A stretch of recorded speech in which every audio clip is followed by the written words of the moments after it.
గుమ్మడికాయ దొంగ. అనగనగా రామాపురం అనే గ్రామం. ఆ గ్రామంలో రైతులందరూ గుమ్మడికాయలను పండించేవారు. ఆ రైతులు ఎంతో కష్టపడి పండిస్తున్న గుమ్మడికాయలను ఎవరో దొంగ దొంగలించేవాడు. ఆ గ్రామంలోని రైతులలో ఒకడైన సోమన్న తోటి రైతులతో ఇలా అన్నాడు. ఈ సంవత్సరం పంట చాలా బాగా వచ్చింది. కానీ ఎవరో ఒక దొంగ మన కష్టాన్ని మనకు దక్కకుండా చేస్తున్నాడు. మనం ఎలా అయినా ఆ దొంగని పట్టుకోవాలి. అని అన్నాడు. ఆ మాటలకు మిగిలిన రైతులు కూడా అవును అని అన్నారు. గుమ్మడికాయల దగ్గర రోజు ఒకరు కాపలా ఉండాలి అని అనుకున్నారు. ఇలా వారం రోజులు గడిచాయి. గుమ్మడికాయలు పోయాయి కానీ ఆ దొంగ మాత్రం దొరకలేదు. దీంతో ఆ రైతులందరూ మళ్ళీ సమావేశం అయ్యారు.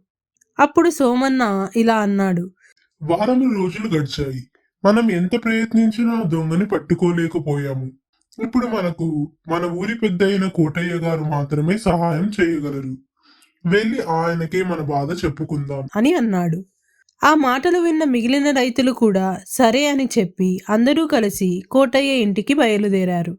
రైతులందరినీ చూసిన కోటయ్య ఏమిటి అందరూ ఇలా వచ్చారు? ఏదన్నా సమస్య అని అడిగాడు. అప్పుడు సోమన్న కోటయ్య గారు, అందరి కష్టానికి ఫలితంగా ఈసారి గుమ్మడికాయ పంట చాలా బాగా వచ్చింది. కానీ మా కష్టాన్ని ఎవరో దొంగ దోచుకుంటున్నాడు.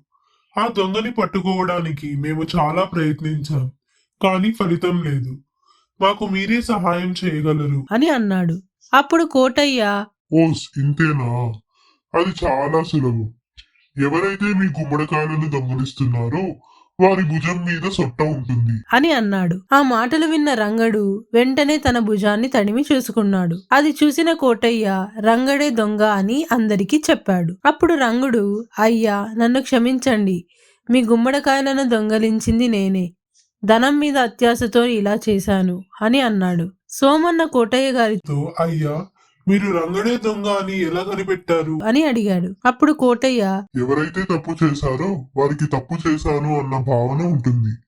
కాబట్టి ఎవరు ఏమి అన్నా వారినే అంటున్నారేమో అని అనుకుంటారు. అలానే రంగడు తన భుజాన్ని తడుముకొని చూసుకున్నాడు అని వివరించారు.